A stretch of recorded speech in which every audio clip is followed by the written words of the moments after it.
Make sure to register early for Sourcing at Magic Online, launching this Monday, March 1st, running through May 1st. This is the online event platform to connect with global manufacturers, suppliers, and service providers, as well as get access to more exclusive content and education around sourcing trends and more. And without further ado, I'd like to introduce Helen Palmer. Helen, please take it away. Hello, everybody. Thank you very much for having me today. It's really nice to be at this event, so thank you very much. So today I'm going to take you through the WGSN Sourcing Trend Toolkit for Autumn-Winter 21-22 and for Spring-Summer 22. And this presentation is going to cover some of our seasonal must-haves. So we're going to touch on colour and fibres. We're going to look at some patterns and textiles and materials that will take you through from winter into spring. So before I get started, we wanted to just talk to you a little bit about some of the consumer drivers, some of the shifts that are really driving fabric decisions and consumer decisions right now. And we've come up really with the theme around seasonless versatility. I think that what we're finding is that, especially right now, we're seeing that the consumers are a little bit more cautious. We're seeing that we're going to have to make our garments work quite a lot harder for us. So this idea of versatile work-life trends and, of course, home comforts, especially in the pandemic, these will actually really continue to really influence the consumer. And obviously that will really influence their fabric choices in garments as well, and the things that make them feel good. So we're certainly seeing different priorities around purchasing. We really feel that in the textile space, that textiles that offer more soothing and tactile elements are really starting to play out, and they're starting to do really well in terms of products. Because I think that consumers want to feel good, they want to feel safe, well, and there's quite a lot of self-gifting and buying things that are comfortable, that are soft, things that make you feel well and feel good. So this strong focus on comfort, we really think is going to continue. And it's not just an emotional thing, it's about the performance aspect of comfort as well. So it's about how the fabrics behave, how they wash, how they make you feel. Also, I think on the other side of this, we're looking at a real uptick in the outdoors and people being outside. So we're seeing a lot of outdoor fabrics doing really well. I think with the lockdown, we've had this sense of being cooped up. And so there's this universal love of nature that's really taking hold. And we're seeing that investment into sneakers, into outdoor shoes, into outdoor jackets, for example, cozy sweaters, all of these products that enable us to be outdoors are really starting to do really well. So this idea of protection from the climate is also important. So that's also a very big driver. The other sort of element that's related to seasonless versatility is this idea of garments that do a lot of problem solving. We're seeing that garments that are multifunctional, that are adaptable, are really doing well. And it really increases the value of the product. So garments that can take you through the seasons, where the fabrics are good quality, long-lasting, trans-seasonal, in colours and in fabrics that will kind of have an extended life, are actually really important to watch. And then I guess additionally, what we're seeing as a trend is in terms of times of uncertainty, consumers are really looking to nostalgia, they're looking back. So we're seeing this idea of a little bit more retro influence coming through. This is in colours, in textures, and I think the retro mood is also speaking to interior furniture, interior patterns, warmer colours. It's about imbuing this sort of real feel-good factor and nostalgia. So those things are really important. So some of the data that we've been picking up at WGSN are sort of really reiterating this idea. So we've got a report from 2020, which was from the Harris poll, and it found that in the US, 72% of respondents said the pandemic had actually changed their spending habits. And almost 44% of those said that they would continue to actually sort of continue their money saving habits. So I think this is really showing us that the consumer mindset is a little bit more cautious. The other thing that was interesting was that the stat about 31% of Americans have gone months without touch. So this idea of fabrics being able to be very tactile and offer sort of comfort and soothe us is actually quite important. And we've actually seen much more tactility in fabrics being appreciated. So softness, comfort, inherent stretch, the hand feel, the weight. So those sort of things are really important.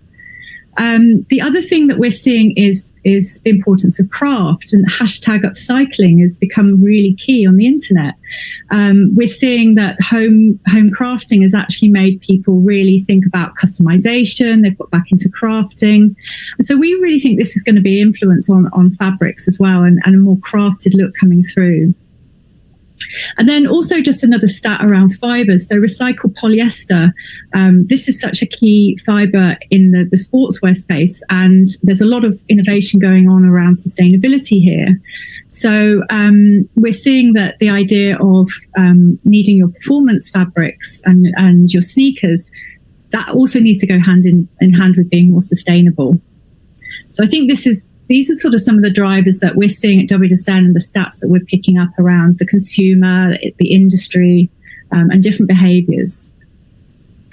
So then the other thing I wanted to share with you is this idea that there's this kind of tension that's arising around consumer desires. And I've got a really nice quote for you from Peter Marion, who's one of our senior strategists for our Insight division at WGSN.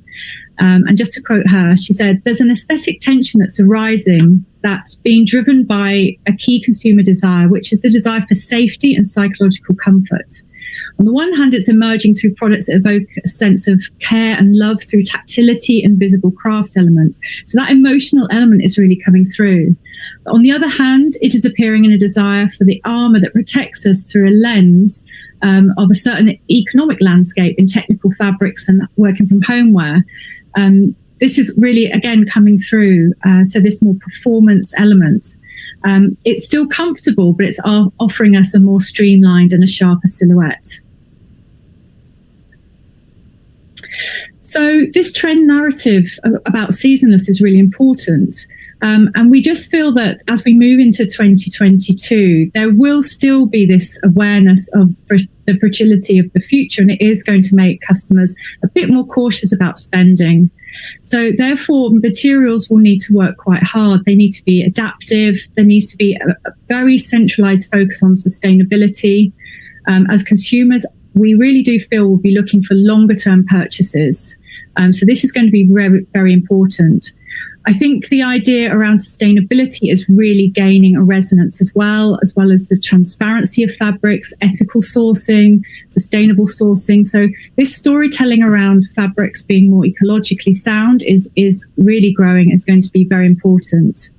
And then trans-seasonality, I think for fabrics and garments to stay in our wardrobes for longer, I think having very durable, good quality, trans-seasonal qualities are going to really make a difference. I think the other thing here is this concept of wellness. So fabrics that are imbued with wellness technology, they're comforting, they help us with thermoregulation, they have built-in added value. And we are also seeing antiviral and antibacterial technologies starting to drill through further than the athleisure and the active market. So again, it's about building reassurance in garments through the fabric, longevity, sustainability, wellness, long-lasting, and things that will last in the wardrobes. There's also this shift around practicality. So we're seeing the blurring of lines between the different categories. Certainly this casualization of dress is really important. So we have seen the sort of dressier categories doing less well. So I think for that sort of area, we're seeing softer, more drapey silhouettes. We're seeing maybe softer hand feels. A bit less sort of glossy or sharp cuts in garments. It's a little bit more loungy. And I think that's where the feminine stories for women's wear are coming through as well. So there's still femininity there, but it is a little bit softer and more casualized. We're seeing less occasion-based dressing coming through. So people are buying things that want to adapt to different situations that are still comfortable, and you can wear them when you're on your Zoom call, you can wear them to work in, and hopefully to go out in the not so distant future. But I think this idea of garments that are multifunctional, that adapt to different situations, and also the idea that you can layer up pieces to kind of change your wardrobe or restyle looks, I think this is going to be really important, as well as comfort and ease of wear. So then I wanted to just talk quickly about some of our key colours. Again, with colour, we're seeing colours staying around for quite a bit longer. And we've done a little bit of analysis of some of the colours that are coming through.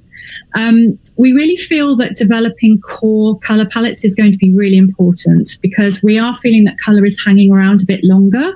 And I think that by developing a really good, strong core palette for some of your more important items, I think this will, again, sort of tap into that trans-seasonal aesthetic that we're really seeing coming through. So if you look on the right of the screen, we've got some of our best-selling core colours. We've got an unbleached cotton, olive oil, which is a tone that's done really well for us across loads of different categories. So this goes for men's and women's wear, across leather. Obviously, it taps into the utility story that's been really strong. Then we have a really great pewter, which is a blue-grey. And again, this is a really, really adaptable colour. It suits lots of different fabric types and categories. Our French navy is doing well. And then, of course, we've got a really classic black. And we see these as colours that will really sort of underpin colour choices for the season. Then looking at the fashion shades, we've got a really interesting mix of colours coming through. And some of these we definitely feel will follow into spring, summer. As you can see that actually in terms of these colours, we've got quite a strong focus on the primaries or the off primaries. So we've got a dark cedar green, which provides a really good alternative to the olive oil, but also works as a great partner colour to it as well.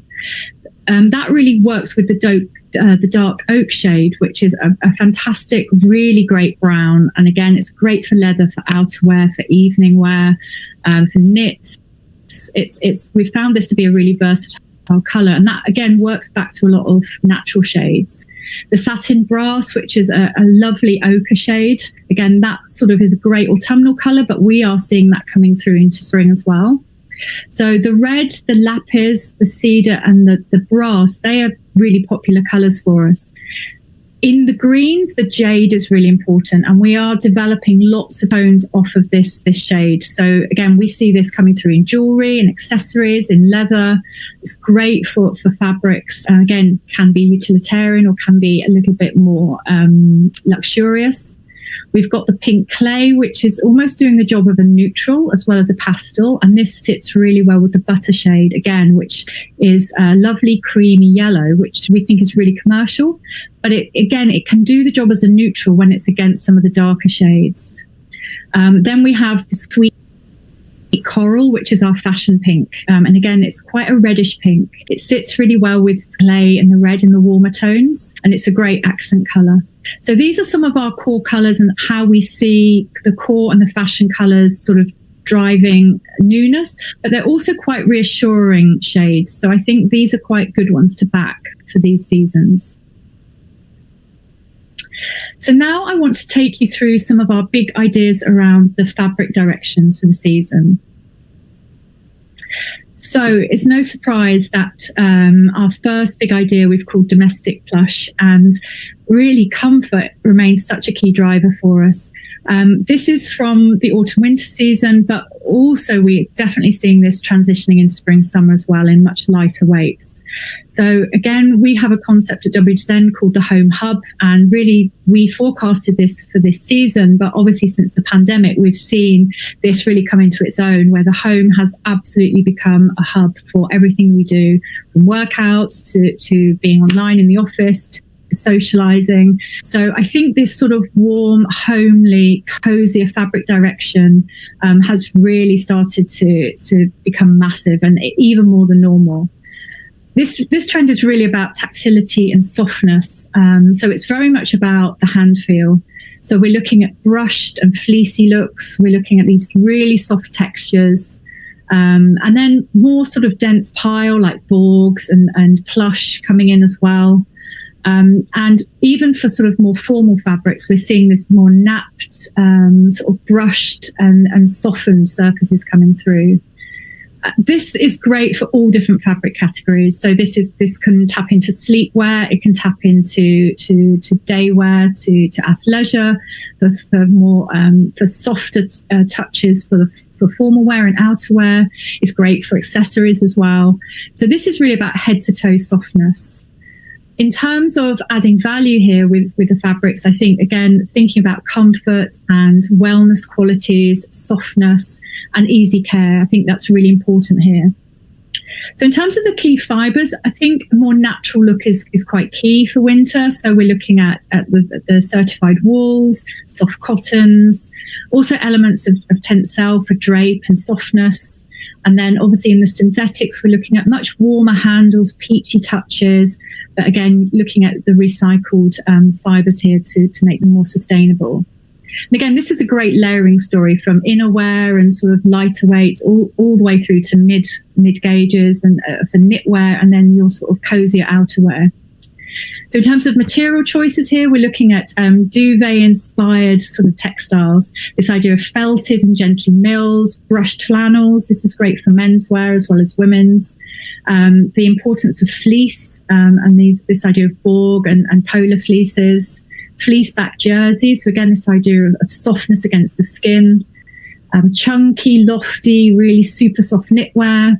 Furry textures. And this idea of cushioned and padded and quilted, but it's quite soft. It's not really sort of performance looking. It's more those sort of duvet, cocooning, like sort of soft padded qualities. This trend is really a little bit more about plains or faux plains, but this could be a really nice story for melange yarns and just very subtle colour mixing, maybe tonal stripes and jacquards, shaded effects. So it's not really a highly patterned story. It's very much about the colour and the tactility. In terms of key collections that we're looking at here, we're looking at Louis Vuitton, Nanushka, Lacoste, Isabel Marant, Rave Review, Lee Matthews and Giada. So there's some of our key references. So then moving into the outdoors, and protective performance is another really key driver for the consumer. And this is tapping into all kinds of things. Certainly it's underpinned by global climate change and the uncertainty around the seasons and global warming. But I think also this element of protection is being driven by fear of the pandemic as well, and people wanting to feel safe. The idea of airborne infections and pollution, all of those things have been tapping into the sort of consumer psyche. So we're definitely seeing such an interest or an increased interest in protective performance. And this can be in those more obvious high price ticket outdoor wear, the jackets, the sort of really sort of functional elements. However, we're also seeing performance being built into lots of other categories as well, and that can be completely invisible, but it's adding that element of reassurance to the customer. So on the one side, we've got quite extreme performance where we're seeing a lot of value-added technologies coming in. So for the outdoor jacket area, whether it's something that's more casual, definitely some of the tech from the real sort of pure outdoor performance is definitely coming through. We're seeing an influence of outdoor weekend wear, so looking at hiking, walking, rambling, even abseiling. So this idea of being out in nature, that's definitely creating an influence. And the idea here is that the technical fabrics, because they're things that we wear in nature, they need to take care of nature too. So I would say that being driven by the active industry, and it's definitely filtering into apparel, we're seeing much more eco-friendly fabrics coming through. So obviously the nylons and polyesters are being more recycled. We're also seeing the advent of bio-based textiles coming through, so looking at more natural resources for synthetics. And then, of course, more durable natural fabrics such as cottons and wools with their sort of natural resilience, natural comfort. So I think here it's about whether you're opting for synthetic fabrics or high performance looks such as your nylons and polyesters, or you're going down the more natural route. It's very much about adding or showing the benefit of those qualities, whether they're insulating, wicking, whether they're windproof, downproof. So all of those elements are really, really important. So in terms of the material types themselves, we've got technical high sheen materials that have a more lustrous quality. We've got bonded and reversible weaves and also jerseys as well, ribbed knits, climate resistant proofs and membranes. And then we've got the sort of more casual element here as well. So coated and functional utility cottons and drills, smart denim, and then also a focus on eco coatings. So again, we're seeing coatings and finishes, which are a bit of a difficult area for the climate protection. They are starting to move much more into an eco space. So we're looking at, laminates or finishes or chemical finishes that are more biodegradable or water-based or lower impact. So all of those elements are there to try and make these performance fabrics a lot more ecologically sound. In terms of patterns, we can see camouflage still being important. But again, this is more of a functional trend, a bit less decorative for us. And then key collections we're looking at are Craig Green and Christopher Rayburn that are really directional in this space, White Mountaineering, Sakai, Moncler, Max Mara, and Julia Christensen. So then moving on to our third driver, which is Repurposed Craft. And again, this is very much a consumer sentiment that we're following right now. I think, again, since lockdown, we've seen such a resurgence of craft and people sharing all of their projects at home, whether it's working with their children or making time for hobbies that they wouldn't normally have time for. Express creativity. And I think because people have been spending a lot of time, they've just been self-learning and upskilling and just making time for things. So I think this idea of honest craft, which is something we've been tracking for quite some time, it's really ramping up. So there's that self-craft element of making your own, be it knitting or stitching or darning, and making things for the home. But I think there's the sort of wider element of this is an appreciation of craft in itself, because people are starting to understand what can go into more artisan fabrics or crafted fabrics. So that's really interesting. That look for unique fabrics, we think, is a really nice creative trend that's going to come out of this period. So I think customers are looking for uniqueness. They are looking for provenance. There's an element of vintage that's coming into this look as well, where that sort of also taps into the nostalgia trend. And also, I think that this craft trend is also, again, very much about sustainability. So we're looking at people remaking. They are saving money by customizing things or repairing, adapting items. There's also an element of the vintage market and resale in here as well, and dressmaking and making things from home. So all of the sort of trends around fashion that are going to do well have this sort of human touch. It almost looks like fabrics have been handmade, or they're block printed, or there's elements of customization there that makes things feel special. And then I think the other thing is that you can use dead stock materials or yarns to make sort of short runs. So we're seeing people using up waste, dead stock, inventory, ingredients that they have to make capsules or ranges of pieces that are a bit different, because they are patching and piecing together elements to make them more fun and interesting. So in terms of fibers, this can be lots of different things. We're looking at cotton and cashmere, linen and wool. It has quite a nice natural feel, but it is about yarn mixing. The fibers and yarns we're looking at are things like sort of mixing yarns in tweeds. So this idea of slightly more lively tweeds and flannels. But again, there's an element of repair. So we're looking at repair on denim and indigo. We're looking at quilting and patchwork, embroideries. So this is a really nice, optimistic and creative trend. In terms of key patterns, we're looking at iCats, this lovely blurred colour woven effects. We're looking at archive folk prints, ditzy florals, paisleys, and again, printed patchwork. It doesn't necessarily have to be handmade, but it could give this idea of patched prints together. And then, of course, the sort of more classic, lively stripes and checks. And I think what could work really well here is sort of mixing those checks, stripes and patterns together and creating a really lovely sort of tapestry of texture and colour. to make this really, really tactile and quite artistic. So in terms of collections, we're looking at is Eula Johnson, Marnie, Yunya Watanabe, Neil Barrett, and VN. So there's some of our reference points. So then moving on to our fourth trend, modern work from home uniform.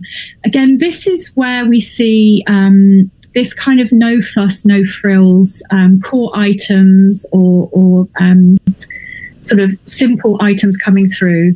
I think this is really about making those items work hard to be quite practical looking, and definitely taps into this built to last agenda. We're definitely seeing that people are looking for fabrics that are a little bit better made, better quality fibers. Durability and longevity is important, things that will wash, wear and wear well, abrasion resistant, comforting. I feel that there's a lot going on behind the scenes in fabrics to really think about how to make the best possible garments with the best possible fabrics that work hard. So with this idea, we're looking at fabrics that are soft but compact and hard wearing. In terms of things that we wear at home, there's still an element of a sort of a workwear feel, so it's a little bit cleaner, quite well put together. But in terms of more jackets and outdoor wear and jeans wear, we're looking at more high performing qualities coming through. So the idea of performance, weatherproofing, all of those sort of durable finishes are really important. This is kind of an indoor-outdoor trend, so this fits into sort of casual wear or just regular core pieces. But I think it's got that idea that your wardrobe can transition from indoor to outdoor and keep you warm, keep you comfortable, and have those sort of benefits around performance. In terms of fibres, we've got a strong cotton influence here, so looking at the importance of those sustainable cottons, such as GOTS certified organic and BCI. We're looking at lyocell for drape, so giving a slightly softer handle to those utility fabrics, and then an element of wool for the winter season. And then in terms of key fabrics, we're looking at utility drills, twills, and canvases, so all of those quite durable casual fabrics. We're looking at heritage denim. We're looking at brushed canvas, so a slightly softer quality and sort of simple shirtings. And then the idea of these glazed cottons for max or sort of trans-seasonal outdoor wear. And then simple textures like ribs and waffles, quite sort of subtle, quite functional textures. So this really is more about colour blocking and pieced and panelled garments, so it's quite clean and simple. And then some of the key collections we're looking at are Le Maire, Yunya Watanabe, E. Torts, Jacquemus, and Henrik Vibskov. So then Reconsidered Classics. Again, this is about how to address the smarter markets. I think that what we're seeing is that obviously for smarter looks, there's been a little bit of a downturn where people have been looking more for casual wear. So I guess some of the things around classics are tapping more into the heritage look or nostalgia, so that the items have this longevity and they tap into slightly more nostalgic look. The other thing is that we're seeing garments that are, they can cross genders, they can cross ages and demographics. So looking at those core pieces that work well for any occasion that have this appeal to lots of different consumers. So I think that's where the checks and the stripes and the simple fabrics really come to play. So I think this is about really updating heritage in a slightly more modern way. So you can look at recoloring fabrics, slightly different hand feels, maybe adding more technical attributes as well. So things might look quite classic and understated, but they might have quite a modern technical feel to them or have a higher performance spec. Also, I think building in longevity is important. So the importance of good fibre choices, because this really, again, is about people picking really well, really wanting things that they can keep, that work well for them and perform really well. Again, performance is important. So this idea of injecting technical enhancements, we're looking at crease-free technology, antibacterial, easy care, and again, climate resistant for more outdoor jacket weights. Fibers here are quite classic, so we're looking at those certified wools, cottons, touches of cashmere, and mohair, again sort of sustainably sourced, and then lyocell's for drape, along with cotton, so for these sort of shirting weights and the lighter weights. In terms of patterns and materials, we've got a lot around updating the classics, so rework Prince of Wales checks and Glen checks. All the different plaids and grid checks are really key here, updating in warmer, quite nostalgic colours. We're looking at chevron and herringbone tweeds, so again, quite classic patterns, flannels, coated drills, classic shirting stripes and grid checks, quite formal, and then technical tailoring. But I think the importance here is tactility, so nice to add in some subtle yarns or interesting micro textures to give that tactility and to really play on some interesting colorways here. In terms of patterns, we're looking at argyles, checks, foulards and stripes. So again, I think this trend plays into print as well as it does to colour wovens. So you can really see how patterns can play in here. And again, for knits, things like Fair Isles and jacquards, again with this more classic patterns. The other thing that we really like here is the idea of knits that resemble wovens and wovens that resemble knits. So I think this play on the sort of formal, casual, this sartorial trend is really nice, that sort of blurring between smarter and more casual looks. In terms of key collections, we're looking at Noah, Stella McCartney, Sunny, Tom Brown, Burberry, Victoria Beckham and Louis Vuitton. Then we have everyday opulence. So this is a really interesting trend because I think that we have seen a bit of a downturn in the smarter categories and the dressier categories because they're very occasion specific. But I think that the way that we see this going forward is it's kind of taking that opulence and that dressier look into the everyday. So here we're still seeing the importance of silkies for women's wear and drape. That's really important. But I think this kind of pajama dressing or loungewear will start to move those fabrics on. So we're not seeing so much in the sharper silhouettes or the sexier silhouettes. It's definitely about softer shapes, fabrics that have more volume. We're seeing a lot more shearing and volume and fabrics that have built-in volume into that engineered into them, as sort of floatier shapes. So I think we need more drape and softness. There's still sheen and luster, but I think that the silhouettes are more romantic, they're more loungy, and I think that's where that sort of sweet spot of the opulence comes in. The fabrics can still be quite ornate. We are seeing this Baroque influence coming through in terms of foulards and jacquards and patterns. But again, I think they're made more casual with these sort of softer, loungier pieces, like the pajama dressing, for example, or really sort of slightly more voluminous dresses. In terms of fabrics, this idea of the luster is still important, a more polished look. We're not seeing so much of the sort of glitzy metallic. We're seeing these softer, gleaming, slightly mattified shine coming through. So satins are important, but also this slightly pearlized finish. These lovely sort of warm, dull metallic finishes are really nice here. Also, the idea of brocades and velvets play into here. And again, that taps into that softness feel. So again, the velvets are becoming more like day wear, where they might be crushed or softer. They're not shiny. They kind of have that more lived in sort of cozy feel. So again, we're just seeing that slight casualization of opulent fabrics. In terms of fibers, we're very much looking at the shine. So looking at viscose and lyocell. We're looking at piece silk, the sort of cruelty-free silks, very fine sort of glazed cottons, and then, of course, the wools, cashmeres, leather, and suede. So it has quite a nice, indulgent, luxurious feel to it. But again, I think garments can fit into lots of different occasions here. So in terms of materials, definitely silks and satins. We're seeing lace with slightly more historical designs, and that could be as all-overs or as trims.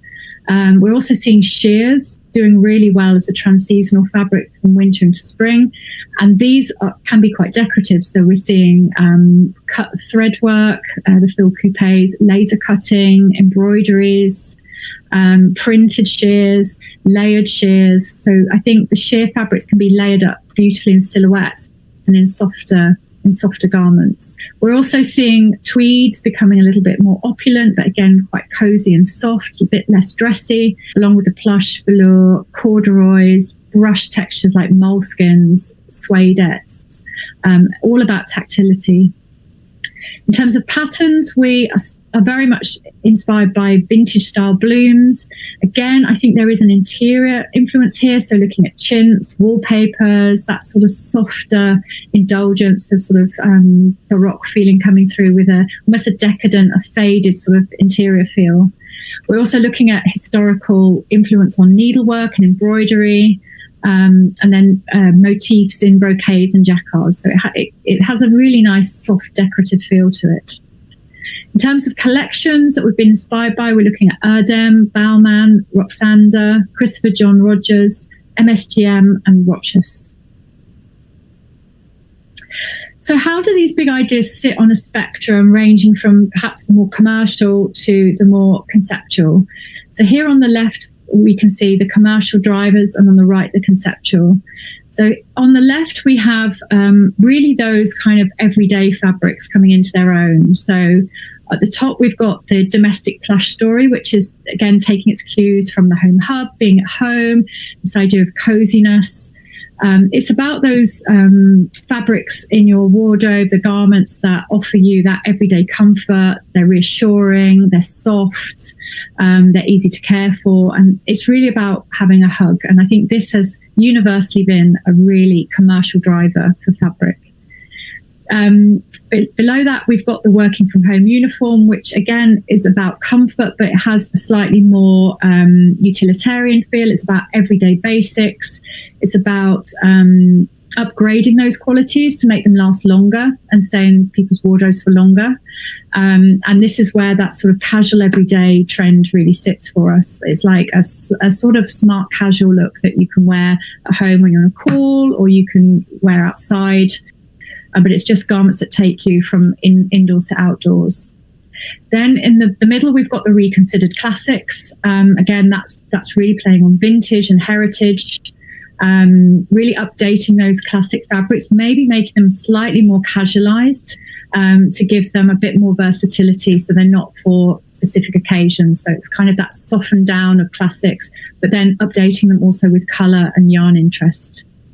The protective performance plays into that fascination we have with nature.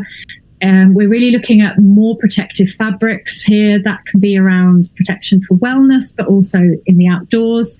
So this is where proofing, climate resistance, wellness boosting fabrics really come into their own. And this taps into really consumers that are a little bit reticent about spending. So it's about adding all of those performance benefits into fabrics to kind of give value for money and to kind of reassure them around the performance of fabrics and their garments, and they'll stay good for longer. Then as we moved into the conceptual side, this is where we can really have fun. So here we've got the opulent trend, which again is a bit more casualized, but it's very much about everyday tactility. It's about feel-good fabrics. It's that sense of indulgence, linking a little bit to the plush story, the home story, but it's a little bit more for women's wear, more feminine, and for men's wear, it's about these softened down, these softer textures. And then, of course, we have our craft trend, which is about how lockdown has really fueled our desire to go into crafting. We're really feeling creativity. And I think that this will fuel a real interest in more artisan, crafted looks, more sort of bespoke and customized textiles. And also, I think this really taps into the sustainability trend as well of repair and mending and sort of customizing garments. So lastly, our trend checklist. So the first one is prioritize functional trans-seasonality. This is definitely about the unpredictability of climates. It's also about how we want to sort of focus on all-weather functionality and performance.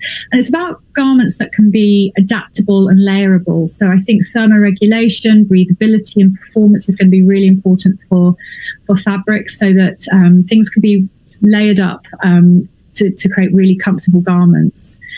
Also, this idea of timelessness is really important. So it's very much about looking at colours and textures and fabrics which will last more than a season and will stay in people's wardrobes for longer. So it's looking at those classic fabrics, looking at their performance, looking at their design and their style, and seeing how you can extend their use and make people stay in love with their garments for a longer period of time. Then we have our focus on refined craft. And again, that appreciation is going to be really important. This is great for wovens, but again, we see it quite strongly also in knitwear. So patterns, textures, crafting like crochet, we think is going to be really important, and the influence of hand knitting. And also, you know, fabrics that have that crafted feel, things that look like hand looms, hand wovens, tooled leather, embroidery. So this idea that things have been crafted for us, they've been made for us. They have a more personal touch.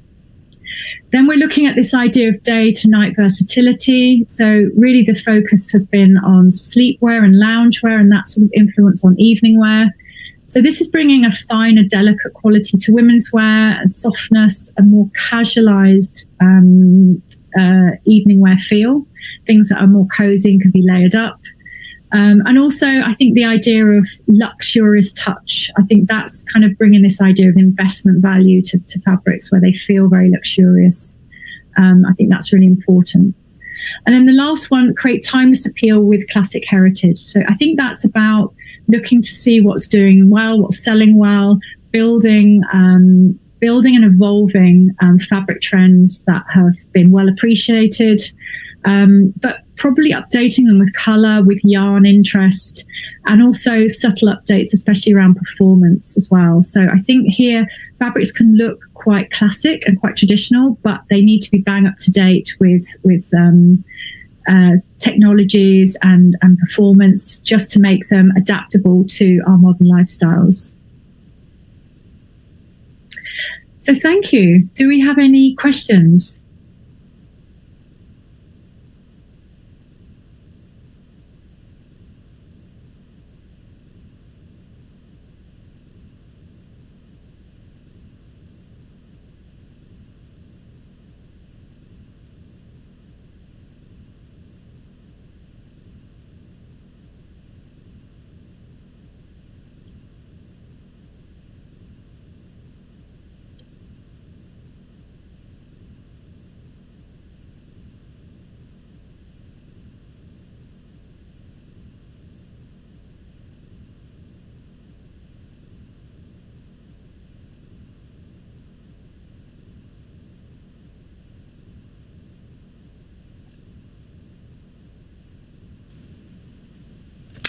Hi, everyone. We will begin the Q&A. There are lots of questions coming in. Helen, I have one question for you. Do you have any suggestions about footwear trends? Oh, okay. I think that the footwear trends we're seeing are really following a lot of what we're seeing in the fabric, actually. So I think this stay-at-home style, the home hub style, has definitely seen a rise in comfort footwear, cozy footwear.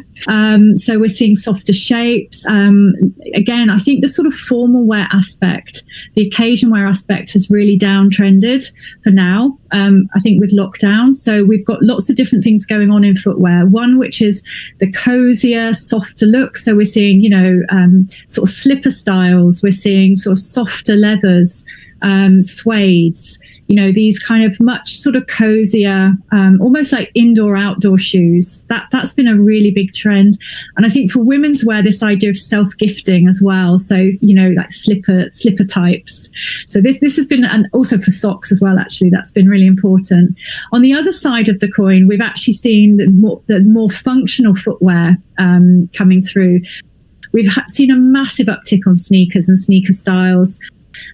But also, boots, outdoor influence. So the idea of the hiking boot, the sort of really functional footwear. Because again, I think that people have been spending more time outdoors and when they've been able to get out. So we definitely see more practical shoe styles being important. I think that people have been less interested in buying certain types of footwear for a special occasion. and they have really opted into sort of comfort and softness and coziness, but also that idea of outdoor durability, performance, and things that are, pretty functional. Okay, great. What about, even to go off of footwear, what about a direction for socks and cold weather accessories? Yeah, so again, we've seen quite a lot of that coming through. So I think that accessories have done really well. Again, we've seen such a big increase in socks. And all different types of socks. I mean, on social media, we're seeing so many brands popping up, and lots of classic things, like lots of classic sort of Nordic Fair Isles and yarn textures and cashmere.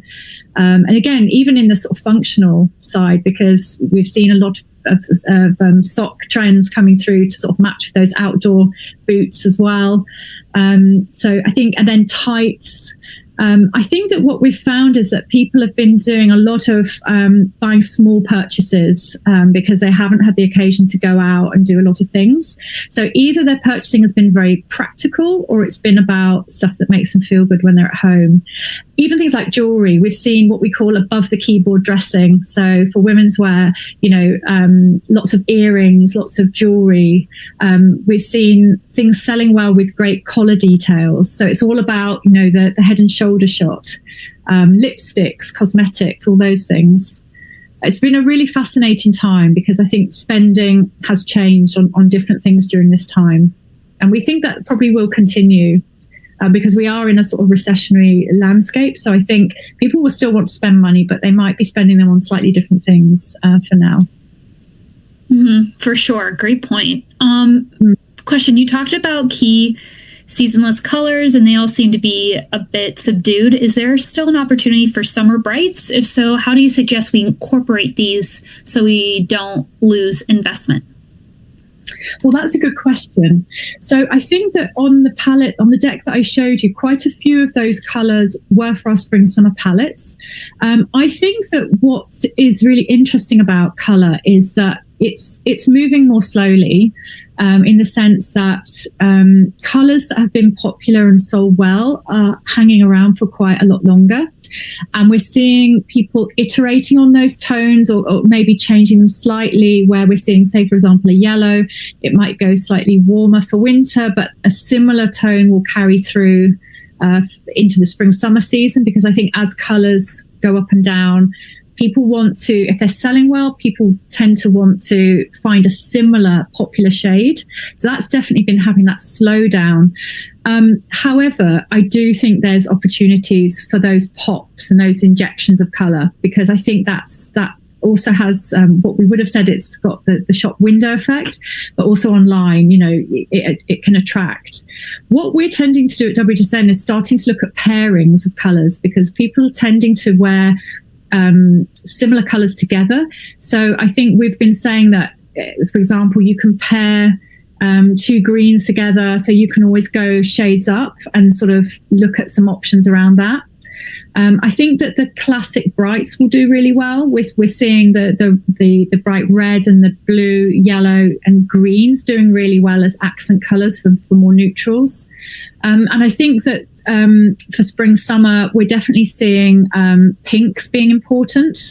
So I think that's quite a key color.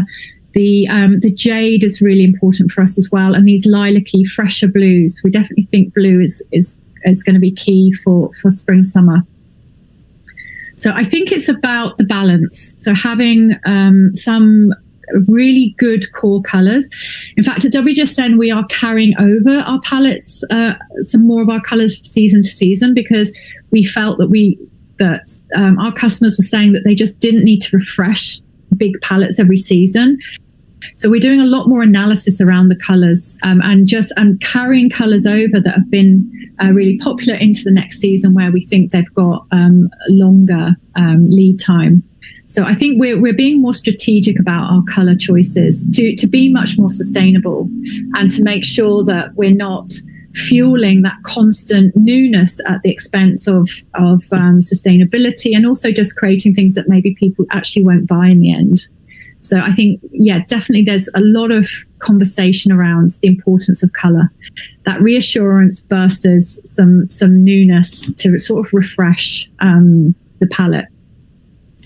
Mm-hmm. Going off of sustainability, you mentioned something about global recycled standard certified recycled fibers. Can you elaborate on exactly what this means and if it has any relevance for consumers? Sure. I think that we have put in quite a lot of certifications on the deck.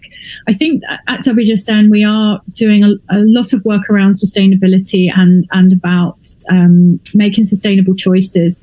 So the Global Recycled Standard, that is one of many sort of certifications that verifies the source of recycled fibers that companies use. It's a third-party certification. But I think what has been very interesting for us is that certification is now has become really key, because as companies, suppliers, brands are sort of moving into sustainability, there's a lot of targets being set, and I think certification is a great way of showing the work that you're doing. It's creating reassurance. And I think that we will start to see customers picking up on that more. We are seeing more labeling and swing ticketing around sustainable messaging. And I think that consumers, especially the younger generation, are picking up on that. They're becoming very self-aware and self-informed, and they're looking to see how sustainable things are. So actually, by certifying fiber, having your dyes and finishes certified, all of the processes going into making garments through the supply chain, that sort of transparency is going to really validate the sustainability journey. And we feel very confident that customers are going to be more and more interested in this. A lot of brands are doing a lot on their websites. They're digging down and giving a lot more information about the fibers they're using, sustainable sourcing, ethical sourcing. I just think that this is an area of deep interest, and it's going to grow further. And as the benchmarks for sustainability increase, more and more this will become a really important topic. Mm-hmm. And what about, what's your take on like bamboo and cotton? Do you have any suggestions for sustainable fabrics that look luxurious? Yeah. Oh, okay. That's interesting. I think that with all fabrics, they have sort of pluses and minuses in terms of sustainability. I think that I think a lot of the time, I think we are seeing quite an uptick in the cellulosics. So the certified cellulosic fibers, the lyocell's, tencels, because they're regenerative fiber.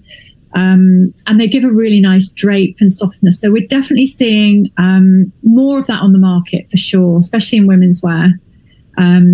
So I think that's an area to look at. With all of these fibers, I think it's important to just look at the sustainability criteria and see where they're from and how they're made, and sourced responsibly.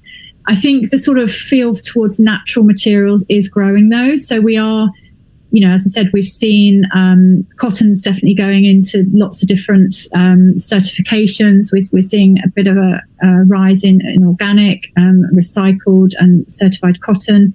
I think linen and hemp for spring summer, again, that's become quite popular in terms of yarns.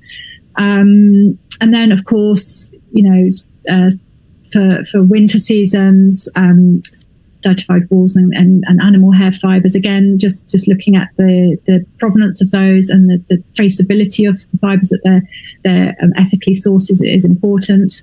And then obviously for the synthetics, definitely we're seeing everyone is really turning into recycled fiber. So, and then I guess on the back of that also bio-based synthetics, that's something we're really seeing in the activewear space, sort of switching out of oil-based fibers, like the interest in switching out of oil-based into natural-based synthetics. So I think with all fibers, it's about how to ask those questions and see how to sort of make your fiber choices more sustainable. I think the thing is with fiber is that every fiber type, every resource in fiber has its pluses and minuses in terms of sustainability. So I think it's down to brands and companies to sort of figure out where they can make the most difference and make choices about what they're going to source into based on their own sort of policies and based on their own, aesthetics and designs, and try and find their sustainable options there. Mm-hmm. And what about your take on denim? How will it be perceived next year in 2022? Can you elaborate more on smart denim? Yeah, so I think with denim, it's been a really interesting category because I would say that on the one hand, we've probably seen, because casual wear has been so important, we've definitely seen that as the sort of biggest category. And I guess it has had a slight impact on denim. However, I think that denim is one of the most innovative areas in terms of sustainability and innovation. So, it's quite an exciting area to look at. I mean, certainly we've seen the Ellen MacArthur's circular jean project has been absolutely amazing. There's been so many brands that have opted into that, and sustainable innovation for denim is really exciting. A lot of brands are looking how to make denim fully circular. So there's a lot of work going on in terms of the fiber, but also the wash and finish area, sort of lower impact solutions there. I think that what's great about denim is that it has that character that always taps into sort of the younger market and it has a lot of credibility. And because we've seen such an uptick in nostalgia and vintage, I do think that it's a very enduring category. So I think that it will follow trends, but probably find sustainable solutions in those trends. We're definitely seeing sort of slightly casual, sort of roomier fits coming through. Again, I think that sort of comfort element is really important. And again, I think loads of brilliant things coming through on sustainability in terms of natural dyes and treatments, lower impact finishes, circularity and recyclability. Yeah, there's loads there to make it, I think, a really interesting category. Yeah, for sure. Gosh, we have so many questions coming in, but we just don't have enough time to answer them live. But we'll try to reach out to everyone after this webinar to answer your questions. Thank you, Helen, and thank you everyone for being with us today and sharing this incredible trend direction. And just thank you for tuning in. As Milton mentioned at the beginning, a recording of this presentation will be emailed to you in the next few days. In the meantime, you could register to access the full trend toolkit via the soon-to-be live Sourcing at Magic online. To register, visit reg.fashionresource.com/sourcingonline. reg.fashionresource.com/sourcingonline. Thank you again, and we hope to see you on a future webinar.